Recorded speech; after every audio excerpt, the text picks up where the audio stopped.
Beleza? Muito boa tarde, bem-vindo ao programa Tarde A desse 19/7 de 2025. Já estou aqui do meu lado, o ilustríssimo doutor Cláudio Feitosa, que vai brilhantar o programa Tarde A, o mesmo, que tem uma carreira brilhante, já está quase 35 anos de largas experiências. Sibeli, qual é a formação do mês e o que ele vai trazer para nós hoje?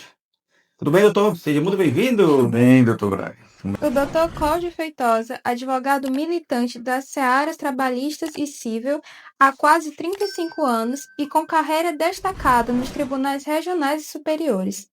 Formado pela Universidade Federal do Piauí, cursou pós-graduação na Escola Superior da Magistratura do Estado do Piauí, especializou-se em Direito de Empresas e Processo pelo Instituto de Estudos Empresariais, participou da administração da Ordem dos Advogados do Brasil, também foi membro do Conselho Fiscal da Associação dos Advogados Trabalhistas do Estado do Piauí. Por tanta experiência, o que ele motivou, seguir carreira no Tribunal Superior, a área trabalhista, de uma área bem específica, no qual você já está chegando aos seus 35 anos. É, Primeiramente, Braga, muito obrigado pelo espaço. Eu parabenizo ao senhor e toda a equipe, né, do Tardear. Uma brilhante iniciativa da gente ter a oportunidade de conversar, de mostrar pessoas da sociedade, destaques. Eu não sou tão destacado assim, mas agradeço muito o convite, tá certo? E digo uma coisa. O que me motivou a essa trajetória foi a paixão pelo direito. Eu tive uma paixão, assim, vamos dizer, avassaladora pelo direito, né? Do qual eu comecei a cursar aos 16 anos de idade. Aos 20 anos de idade, eu estava recebendo meu diploma como bacharel em direito. Eu completei 20 anos em maio, em julho eu estava recebendo a- o tão sonhado diploma. E logo depois eu ingressei nos quadros da OAB, né? Como advogado, passei num período que o exame de ordem era interessante, viu? É diferente do de hoje. Existia uma fase oral, que hoje nós já não tem. Então você tem que ficar numa banca e se submeter e fazer a defesa de um processo, de uma tese dentro de um processo prático, no qual a banca seria o tribunal. E aí, por conta disso, né, galgando essa experiência, com pouco tempo de idade, pouca experiência pessoal, comecei a atuar na advocacia, eu já estagiava antes, entrei no mercado. Naquela época eram poucos advogados aqui no estado do Piauí, principalmente porque a gente contava assim, quais eram as pessoas que se destacavam. Hoje nós temos uma realidade totalmente diferente. Só para você ter uma ideia, o número da minha inscrição de OAB foi 2182. 2182, quer dizer, 2182. Devia ter naquela época algo em torno de uns 700 a 800 advogados militantes. Hoje, o número das inscrições da OAB do Estado do Piauí já ultrapassou 25 mil pessoas. Então, hoje nós já temos uma realidade de colegas advogados e advogadas, né? Algo em torno de, eu creio que mais de 12 mil advogados atuantes na, na seara. Eu falo assim, o número e a questão da atuação, porque nem todas as pessoas que entram nos quadros da OAB, eles conseguem eles conseguem ter uma rotina dentro da advocacia. Muitos vão para os concursos, né? Alguns vão executar outras atividades, magistério, carreiras do judiciário, carreiras do Ministério Público, carreiras da advocacia, da defensoria, carreiras da polícia. Então, muitas pessoas enveredam por outra seara. Por isso que eu digo que mais ou menos em torno, ou eu estimo que hoje existe no estado todo do Piauí, em torno de 12 a 13 mil advogados atuantes. E era muito diferente. E naquela época era difícil, porque eu vinha do interior, tá certo? Eu só vim morar em Teresina aos 19 anos, apesar eu morava em Altos, né? Muitos acham que Altos não é interior, que é bem aí, mas só que eu fazia aquela rotina de ir e voltar todo dia, né? Altos. Eu comecei a estudar, eu vou voltar um pouquinho na minha vida.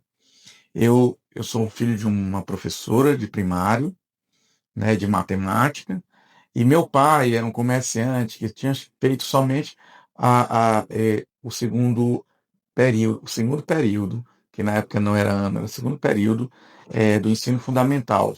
Quer dizer, era uma pessoa que tinha poucas letras, mas ele uma pessoa que me incentivou muito. Eu sou o último lá de casa, nós somos quatro, eu sou o último. A diferença de idade entre o meu irmão mais velho e eu são 8 anos. E ele me incentivou muito a estudar. Ele disse, olha, eu não tive oportunidade. Quando eu tinha 6 anos de idade, meu pai morreu, né, que meu avô, infelizmente, morreu, deixou ele. Ele era o 11º de 13 filhos, deixou ele com 6 anos de idade. Ele trabalhava, era na roça, trabalhava no sei lá, e depois ele foi lá da Prata do Piauí. Aí migrou para Altos para trabalhar como ajudante de bodega, ajudante de botequim mesmo, Quitandazinha, né? de quitandazinha, carregando coisas, e no pé do balcão ali, ajudando. E aí conseguiu se destacar, montou um comérciozinho, casou com uma professora, e aí a gente começou essa família. E eu lhe digo com certeza, eu tenho muita inspiração daquilo que meu pai foi, né, do que ele trabalhou, e também da minha mãe também, que é uma professora que sempre nos ensinou, aliás, ambos nos ensinaram para os filhos muitos valores, muita vontade de saber, de buscar, de lutar pelos seus objetivos. E essa história de vida que me galgou aí para essa minha carreira. Então eu comecei em Altos, numa escola primária, é, estadual, né? Sou regresso de escola pública. Quando eu tinha mais ou menos 9 anos de idade, minha mãe com muita luta conseguiu que a gente fizesse o teste do diocesano. Eu vim fazer o teste do diocesano, passei, passei no teste. Foi assim difícil, porque quem vem de escola pública, todo mundo sabe, naquela época também era difícil, deu certo. Comecei a estudar no diocesano por bolsa. Eu saí do diocesano com os 16 anos de idade para entrar na federal, e eu lhe digo com certeza, agradeço aos diocesanos, aos jesuítas, né? Porque eu nunca paguei um centavo pelo período que eu tive estudando lá. E eu tenho essa gratidão, né, de vida por eles. E pronto, entrei na faculdade, comecei a advogar, difícil, não tinha nome, nem sobrenome, a gente numa dificuldade, assim, vamos dizer, abissal, nem carro tinha. Então era um período difícil. Hoje em dia tem muitas facilidades? Tem, mas também é difícil também para a advocacia. Na minha época não tinha computador, não tinha celular. Quando eu me formei, minha mãe, com muito sacrifício, me deu aquela máquina de escrever, que era uma espécie de pastinha que a gente saia carregando. Datilógrafo. Datilógrafo. Fiz curso de Vai e datilografia. voltava, ela via. Eu fiz curso de datilografia naquele período que a gente pegava o curso, aliás, que aquelas professoras, daquele jeito, com uma palmatória na mão, aí ela mandava você datilografar, aí para você tirar o olho, aí você via, aí ela botava uma tábua em cima, né? Uma tábua em Pegando o cima. domínio das teclas sem ver. Pra poder, e se a gente errasse, né? Tacava na mão. Era outros tempos, né? Hoje eu tenho 55 anos de idade, né? Então isso foi. Eu me formei em 90, né? Então nós temos essa. E de lá para cá, tentei fazer um nome, né? Sempre buscando princípios, aliás, buscando os princípios que meu pai me ensinou e minha mãe, os valores, tentando colocar isso na minha atividade profissional, buscando atuar de forma correta, honesta, com humildade, reconhecendo meus limites, mas também buscando conhecer para melhorar, aprimorar, porque o direito é mutante. O direito não é estagnado. Todo dia muda, tá certo? Então você tem que te atualizar. O profissional de direito que abraça essa carreira, né? Ele tem que ficar sempre se aperfeiçoando, melhorando, porque o momento exige, tá certo?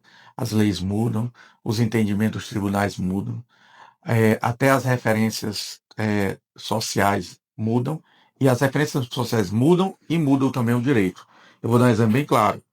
Na, na época da pandemia, né, que a gente viveu, infelizmente, amargou esse período difícil, não se admitia antes, assim, aquela obrigatoriedade da vacina. e a pandemia mudou a referência. Hoje nós já temos algo. Havia uma obrigatoriedade mais com relação à questão das crianças, com relação à questão de aquelas vacinas comuns, como de coqueluche, de tétano, difteria, é, aquelas que do do Albert Bruce Sabin, que é aquela que é da paralisia infantil, tá certo? Mas eram obrigatórias mais para a situação dos pequenos, né? Das pequenas. Mas agora nós temos que ver que cada um tem uma responsabilidade social, né? A gente não é sozinho na sociedade. A gente também faz parte disso e a gente tem nosso, claro, nós temos direito à individualidade, nós temos o direito a umas atuações, mas a gente também tem que ter lembrar que o limite do nosso direito é o direito do outro, é o direito da sociedade do que é bem comum. Então, a gente tem que lembrar disso. E isso daí fez com que eu conseguisse levar tudo para toda essa trajetória, essa experiência, na minha vida profissional, tá certo? Eu sou entusiasta do direito, eu acho que a sociedade, ela, ela precisa de equilíbrio de convivência entre as pessoas, convivência entre o Estado e os indivíduos. Ela tem que ser, a sociedade ela é plural por excelência, né? Ela tem várias pessoas, todo mundo tem seus objetivos individuais, mas e todo mundo tem que respeitar, né? Todos respeitar, garantir acesso, garantir acesso inclusive até o Estado mesmo tem que garantir acesso à dignidade, né? Aos direitos básicos, saúde, educação, segurança, e também tem que garantir essa aperfeiçoamento, vamos dizer, dessas relações. E o profissional do direito, o advogado, é exatamente aquela pessoa que defende essa liberdade, defende também o respeito, defende a ordem. Não é o advogado que decide, entenda bem. Quem decide é o judiciário, tá certo? Mas o advogado defende. O advogado o judiciário, ele não atua por ele mesmo. Ele precisa da provocação, né? Precisa, inclusive um dos princípios básicos do direito processual civil é exatamente o princípio da inércia do poder judiciário. Ele tem que estar inerte. Lá, ele não pode, porque para que ele possa decidir com imparcialidade e os preceitos constitucionais, né, de moralidade, ele tem que ele não pode iniciar a discussão, ele tem que aguardar. E ele tem que decidir de acordo com o que está sendo discutido. Então, o advogado é que leva, o advogado é que chega lá, defende, né? Toda causa, né, tem dois lados, no mínimo, né? Estamos nos perguntando aqui, você está em duas esferas, né, que é o regionais e o tribunais superiores. Quais são mais difíceis e quais são os casos mais complexos que o senhor já pegou na sua trajetória já nos seus quase 25 anos? Tá certo. Então a gente começa aqui, foi bem lembrado essa discussão, porque eu começo aqui, eu tenho um testemunho de início de tribunais, tá certo? Eu vou dar um exemplo bem claro. Aqui, quando eu me formei, havia somente o Tribunal de Justiça, só existia um tribunal no estado do Piauí, que é o Tribunal de Justiça do Estado. Na seara trabalhista, que foi a seara que eu comecei, né, do escritório que eu comecei a estagiar, que eu comecei a entrar, não existia tribunal. Nós éramos, na época, subordinados ao Tribunal Regional do Trabalho do Ceará, que é o da 7ª Região, que é a sede em Fortaleza. Esse tribunal, ele tinha competência, né, jurisdicional, Ceará, Piauí e Maranhão, nesses 3 estados. No meio logo depois que eu me formei, o que aconteceu? Houve a criação do Tribunal Regional do Trabalho da 16ª Região, no Maranhão, né? Em São Luís, sede em São Luís. E o que é que houve? Houve um rompimento da estrutura do Tribunal do Ceará. O Maranhão passou a ter um tribunal próprio e o Piauí foi agregado ao Ceará. Aliás, desculpa, ao Maranhão. E o Ceará ficou só com o estado do Ceará. Então foi criado o tribunal, que inclusive nesse período foi que eu conheci Meton, o desembargador Meton que teve aqui com o senhor, que hoje é desembargador, mas na época ele era juiz substituto. Eu o conheci ainda como juiz substituto. Quer dizer, ele tinha acabado de ingressar nas carreiras judiciárias. E ele foi titularizado na primeira vara do trabalho. Na época nem era vara, era Junta de Conciliação e Julgamento. Era uma estrutura judiciária que era composta de um juiz do trabalho de carreira e dois membros das classes, patronal e laboral. Existia um classista representando os empregados, existia um classista representando as empresas. A estrutura do Tribunal da Justiça do Trabalho era federal naquela época, como também ainda é hoje. Aí o que é que aconteceu? 2 anos depois que eu me formei, 2 ou 3 anos que eu me formei, veio a criação do nosso tribunal, da tão sonhado Tribunal Regional do Trabalho da 22ª Região, com sede em Teresina. Aí nós nos tornamos independentes do Maranhão. Tá certo? Quando eu comecei a advogar, havia uma dificuldade, porque a gente ou ia para o Ceará no primeiro instante, para fazer a defesa em tribunais, ou ia Maranhão. para o Maranhão para fazer defesa em tribunais depois. E agora não, nós passamos a ter. É o sonho da casa própria, é o sonho do tribunal próprio. Aí o Piauí teve esse sonho, foi realizado, e aí começamos, e aí eu comecei a ter todo esse processo do nascedor, eu conheço. Então, eu vivi, tá certo? Conheço os servidores, conheço toda a estrutura, conheço a montagem do tribunal. O Tribunal do Trabalho aqui, por exemplo, foi montado com 3 varas na capital e 2 varas no interior. Uma em Parnaíba e uma em São Remo Nonato, que era a estrutura que existia ainda na época do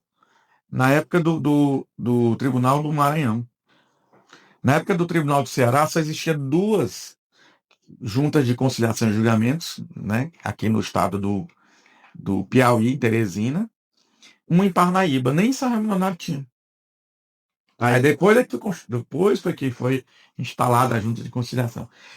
Aí, o que aconteceu? Com o passar do tempo, depois que o tribunal foi criado, que ainda foi criado sobre a vertente ainda da representação paritária, um dos membros era representante dos empregados e outro era representante dos empregadores.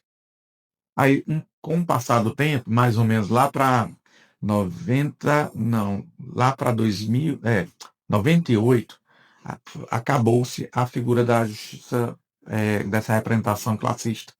Então, o que aconteceu? As juntas de conciliação de primeira instância foram transformadas em vara do trabalho. E aproveitando os juízes de carreira para continuar a ser os titulares.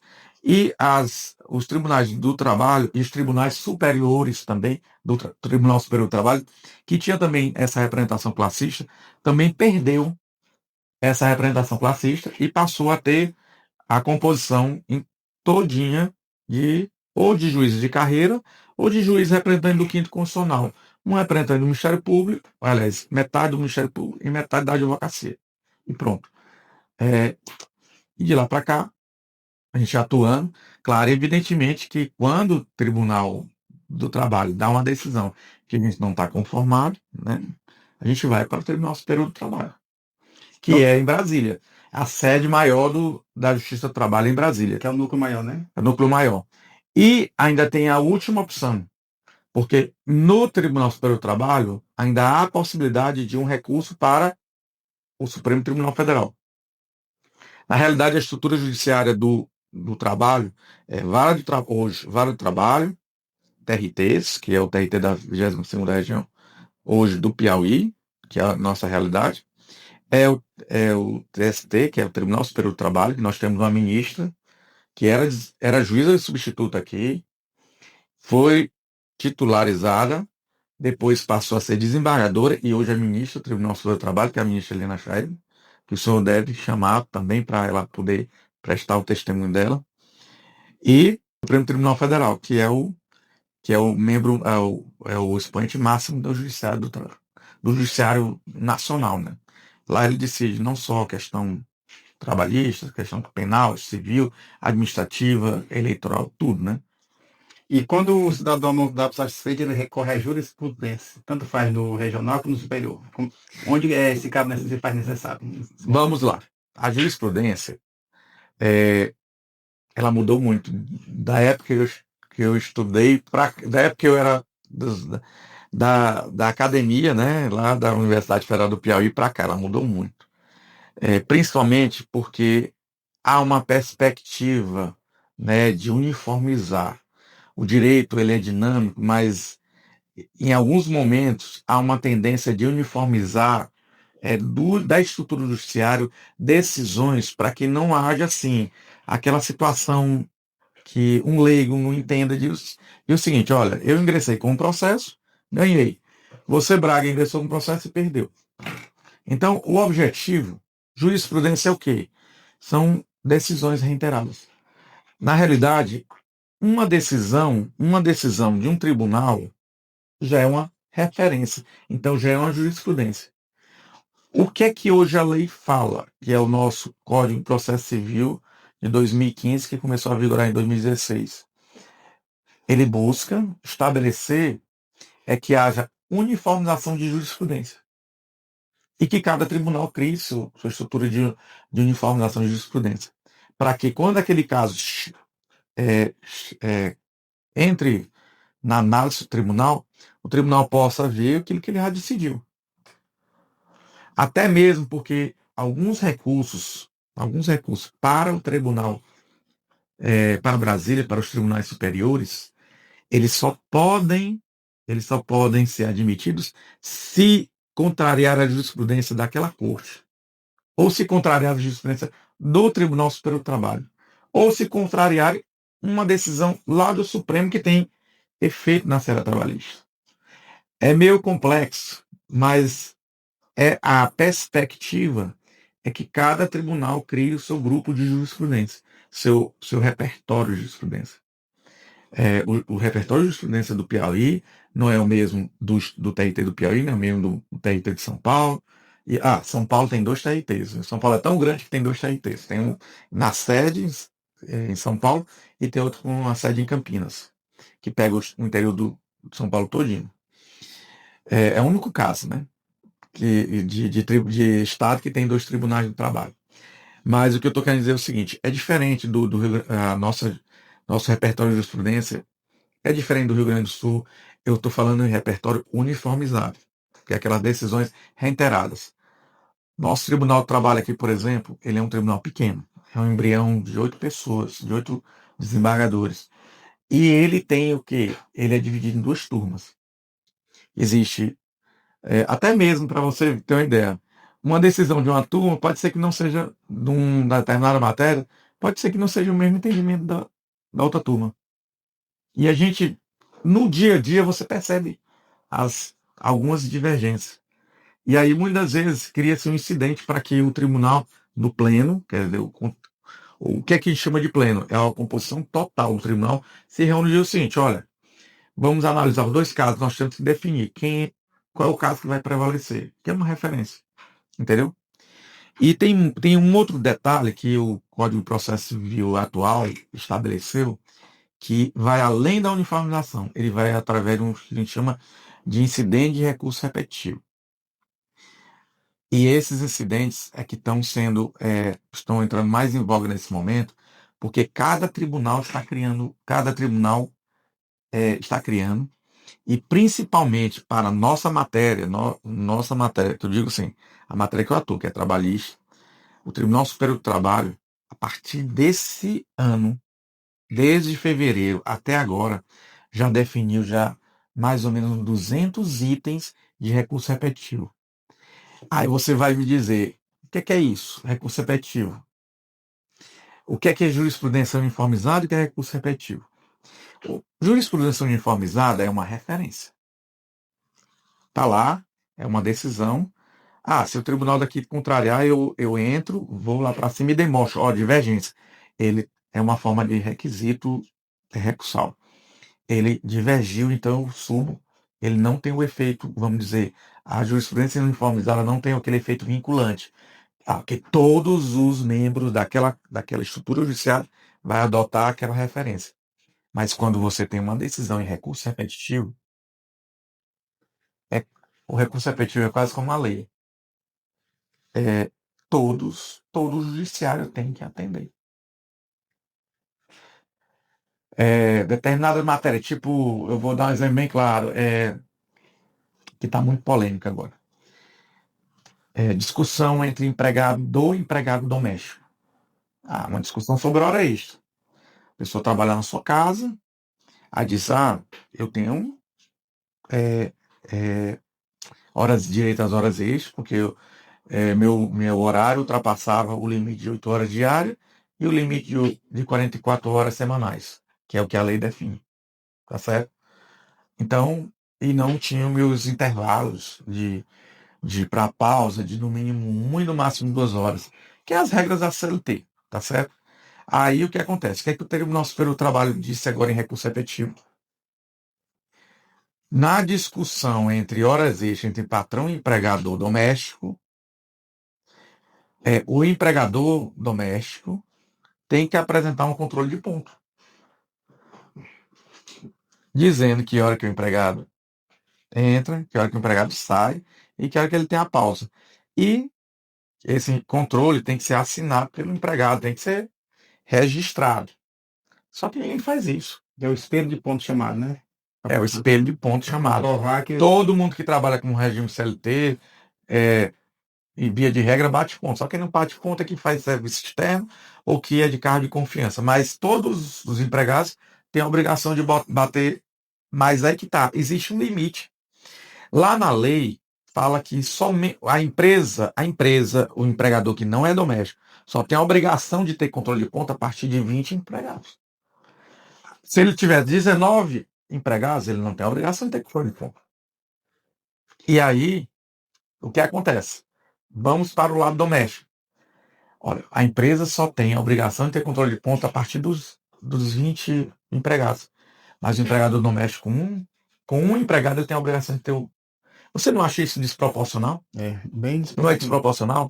Só que o TST disse agora, na discussão entre empregado e empregador, se não tiver o ponto, não tiver o controle de ponto, vai valer o que o empregado disse. E o empregador vai ter que pagar as horas extras. Por isso, tipo assim, que o diarista não pode ser mais que 3 que já tem VIC, né? Não, a própria lei do diarista, lá a lei complementar 150, diz que até 2 dias, executando trabalho até 2 dias na semana, não é vínculo de emprego. A partir do terceiro, sim. Nas mudanças. Estamos pedindo para o senhor pontuar um pouquinho voltado para o direito empresarial. Certo. No sentido que o senhor também tem experiência, vendo o lado do empregador, do empresário, como é que é defendido o direito dele. Essa seara de trabalho, né, que eu comecei essa expertise da área de trabalho, eu, vamos dizer, tenho uma atuação marcante na defesa de empresa. A gente tem que ver que o advogado ele defende liberdades. O advogado é um profissional. O advogado tem que fazer a defesa dele, da empresa, né, ou do seu reclamante, e cada um, quem tem que decidir é o juiz, tá certo? Então, o advogado, eu tenho como referência, eu não me meto não me meto, vamos dizer, na questão, não me envolvo emocionalmente com a causa. Eu faço a defesa como ponto de vista profissional. E na questão das empresas, o que é que eu tenho? Eu tenho uma atuação já destacada ao longo desse tempo, representando sindicatos patronais, atuação em dissídios coletivos, em negociação coletiva, em busca de fazer, vamos dizer, a conciliação, né, entre as partes. Porque no direito do trabalho tem existe um princípio muito forte, que é o princípio da autonomia, da autonomia coletiva, né, de que empregados, né, representantes de sindicatos de empregados e representantes de sindicatos de empresas criem instrumentos coletivos chamados Convenção Coletiva de Trabalho ou Acordo Coletivo de Trabalho para que lá se criem direitos complementando o que a lei diz. A lei diz que a hora extra é 50% maior do que a normal. a convenção coletiva pode dizer o seguinte: olha, vamos definir aqui, é, o percentual não é 50%, é 70%. A lei fala que o intervalo é para ser de 1 hora, de no mínimo, para almoço e refeição. Aí a empresa diz assim, não, mas a empresa que tiver refeitório e que fornecer alimentação, a gente pode reduzir para o empregado sair mais cedo, reduzir para meia hora ou 20 minutos para o empregado sair mais cedo, meia hora e 20 minutos lá no final? Pode. Mas isso tem que ser tudo acordado em convenção e acordo coletivo. A gente vai entrar daqui a pouco em outra pauta, mas estão pedindo para o senhor pontuar antes de ir para a NR1, como o senhor aconselha a diretriz do Brasil, o que está mudando, o que está por vir desse novo Senado do Direito, já pautado nas novas mudanças, nível Brasil. Vamos lá. O problema do direito, aliás, o problema não. O detalhe do direito é que ele é dinâmico. Porque a sociedade é dinâmica. As coisas mudam. As referências sociais mudam. Então, o direito tem que acompanhar. O direito não existe sem a sociedade. Tá certo? O direito não existe por si só. O tribunal não existe por ele. O juiz não existe por ele. O tribunal existe porque uma sociedade reclama. Porque ela deu aquele poder para que ele possa, para que o tribunal possa, o juiz possa atuar e representar. Aí nós vamos lá. Nós estamos experimentando várias mudanças no legislativo, na atuação dos tribunais. Nós estamos, infelizmente, vivendo uma crise, vamos dizer, institucional, e eu vou lembrar aquilo que aconteceu agora, recentemente. Não é na área do trabalho, eu vou lembrar o que está acontecendo com relação à questão do IOF. Do IOF, que é o Imposto sobre Operações Financeiras. O que aconteceu? O governo federal, no intuito de aumentar a arrecadação, porque houve um descompasso entre despesas, houve um vertiginoso aumento de despesa e as receitas não acompanharam. O que aconteceu? O caixa do governo caiu, está negativo. Aí existe esse imposto que é IOF, que é um imposto já criado, todo criado legalmente, constitucionalmente, por lei complementar e por lei ordinária, estabelecendo todos os critérios. É um imposto criado. Um imposto que o Poder Executivo ele pode definir o aumento de alíquota por ele mesmo, sem precisar entrar lá no Legislativo para decidir isso. Por quê? Porque o imposto, o IOF, ele não é um imposto arrecadatório para despesas obrigatórias do Estado. Ele é um imposto denominado imposto regulatório, como forma de fazer com que aumente o crédito ou diminua, uma espécie de intervenção de política econômica na sociedade. Aí o que é que aconteceu? O Executivo aumentou, o Supremo, aliás, o Legislativo, com o poder dele de sustar os atos normativos do Poder Executivo, sustou. E aí foi chamado o Supremo para decidir. E o Supremo, através de uma decisão liminar, né, de um só ministro, não foi do colegiado, de uma só pessoa, derrubou toda a decisão do Legislativo. Então nós estamos vivendo um período difícil, um período de muitas mudanças, e que isso está refletindo também no direito do trabalho. Vou dar um exemplo muito claro com relação à questão dos contratos de pejotização. Está se discutindo muito na Justiça do Trabalho, e sempre se discutiu qual é o limite entre o empregado, aliás, entre aquele profissional que tem uma pessoa jurídica e presta serviço para uma empresa, se aquilo ali pode ser considerado relação de emprego. Muitas vezes a gente vê claramente que em algumas situações aquela pessoa jurídica foi criada só para, vamos dizer, fica uma situação bem próxima a vínculo de emprego. E aí o judiciário, quando é chamado, ele reconhece o vínculo de emprego. E manda pagar as verbas rescisórias, indenizar, tá certo? Como forma de mandar assinar carteira, recolher o FGTS, porque são garantias fundamentais lá na Constituição Federal que existe. O que aconteceu? O ministro Gilmar Mendes, recentemente, esse ano, suspendeu todas as decisões da Justiça do Trabalho do país todo que discutia essa matéria, que a gente chama de pejotização. Pejotização é o quê? É usar a pessoa jurídica para mascarar a ideia, né? A ideia, o preconceito é usar a pessoa jurídica para mascarar uma relação de emprego. Tá certo? E aí ele suspendeu uma canetada só todos os processos para o Supremo decidir. Aí essa discussão já vem desde daquela discussão do Uber. O Uber é empregado ou não? Aquela pessoa que presta serviço autônomo, por exemplo, de representante comercial, ele é empregado ou não? Ele tem que ir autossustentar e pagar, né, para uma presidenta privada, né, para poder. É aquela velha coisa. Algumas relações de prestação de serviço, elas são bem próximas do emprego. E o que é que define? O que é que define o que é emprego e o que não é? É o vínculo. O que é o vínculo? O vínculo de emprego. Aí quem estava decidindo era a Justiça do Trabalho, era a Justiça do Trabalho com um viés assim, um pouco, vamos dizer, de princípio, utilizado o princípio protetor do direito do trabalho, o princípio da aplicação da norma mais favorável para o empregado, o princípio de indúbio pró-mísero, pró-empregado, né? Ela decidia muito a favor da empresa, além do empregado, desculpa. Daquela pessoa que dizia, eu montei uma empresa, mas eu montei a empresa porque o empregador quis. A empresa que mandou eu fazer e só aceitar desse. Quer dizer, é aquela velha história. Existia muita decisão favorável aos empregados, às empresas, e o cara dizia o seguinte: olha, eu fui enganado porque não era para montar a empresa, aí eu fui obrigado, aquele negócio todo. E aí, o que aconteceu? O ministro Gilmar suspendeu essa decisão, esses processos.